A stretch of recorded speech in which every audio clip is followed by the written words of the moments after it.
I wait for instructions. I wait for you to ask the question. I have no preconceived ideas, and I am ready to go from the time that you steer the ship and launch this thing into broadcasting waters. However, I do have a question that somebody sent me I'd like to start out with. Okay. I don't want to make fun of this young man, but his name is Ronnie. But you tell me, he's asking what I think is a very basic question. But maybe it's not anymore because so much time has passed. Ronnie says, I always wondered about this. The tiny arena where the original Midnight Express attacked the current Midnight Express.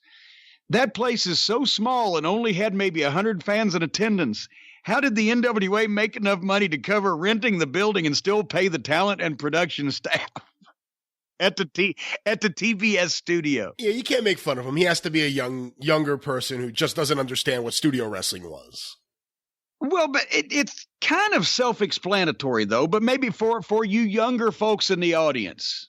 But I'll still be sure to use plenty of profanity so we can get your fucking vocabularies right. If you watch your local television station and they have a news program, which most of the network affiliate stations in every, major and semi-major and most minor markets do, your ABC, CBS, NBC, and Fox stations are going to have local news. Those local news programs come from a television studio in your local station. And when there used to be fun local TV on the air in all these markets, they did cooking shows or they did Good Morning Cleveland. I mean, there's still morning shows. They did, Saturday afternoon movies, bowling for dollars, whatever the fuck. But every TV station of any size has some kind of studio. And that's where they do their programs. And when wrestling first went on the air on television back in the late 40s, early 50s, and was on network or even was on regionally, it would come from an arena because that's where you had wrestling. But especially in those days, a TV station, a local station, rather than a network, going somewhere else besides their little studio in their little building where all the lights were and the microphones and the cameras, because they weighed a fucking ton and they were the size of refrigerators. To take all that shit and go to an arena and shoot a sporting event was expensive, and it took skill, and it was very primitive.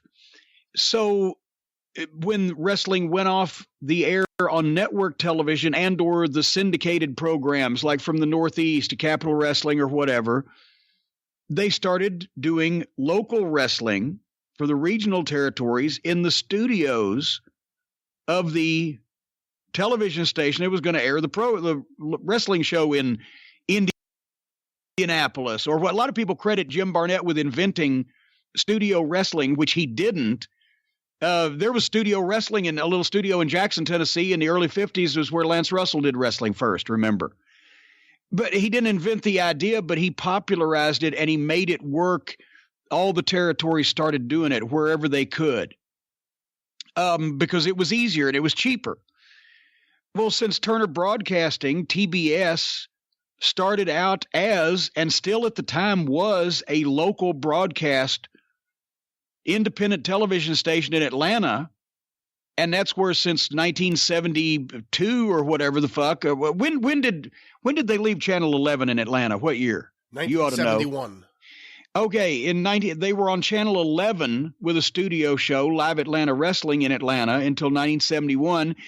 And then Channel 11, honestly, at the time was a big network, powerful station, and it was a demotion that they went to a UHF independent station at the time.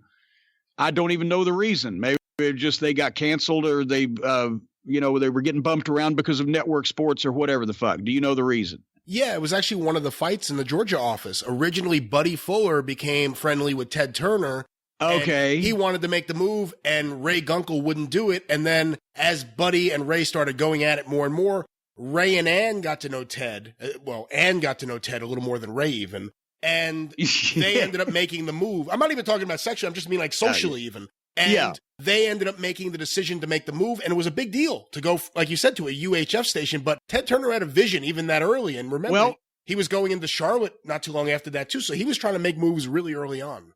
Then that's what I was going to say is sometimes when Channel 3 just didn't want to carry the wrestling program here anymore when they had network shit and it was not drawing the thousands it used to at the Gardens every week. So they had to go to 41, which was a weaker station.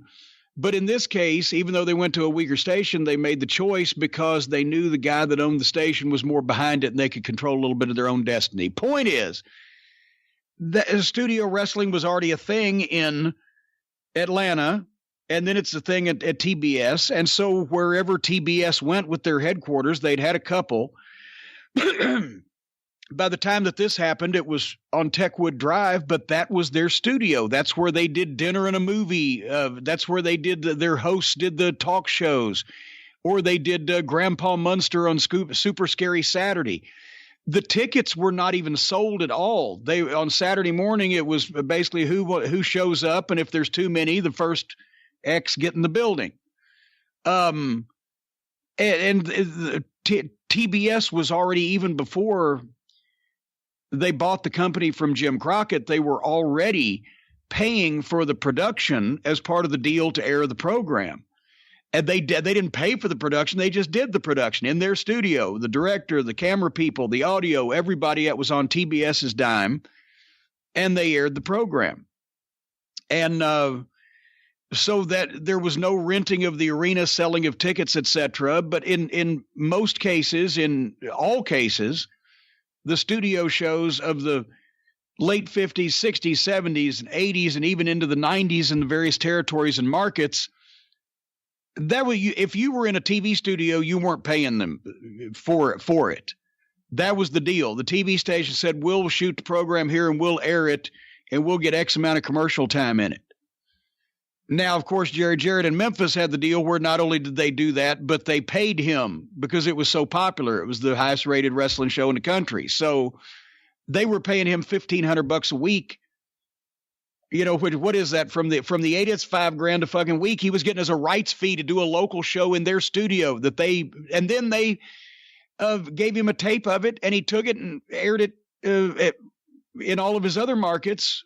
And WMC obviously, charged nothing for that because they had produced the program. So it was a win-win for everybody. And then they were sold out on advertising a year in advance or whatever. But anyway, no, there was no sales of tickets in the studio and no renting of the studio, et cetera, et cetera.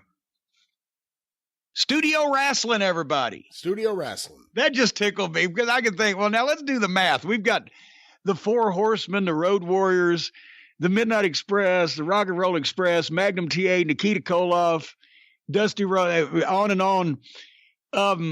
If we get 100 people in here at how about this, $17,000 a head, we can produce this program.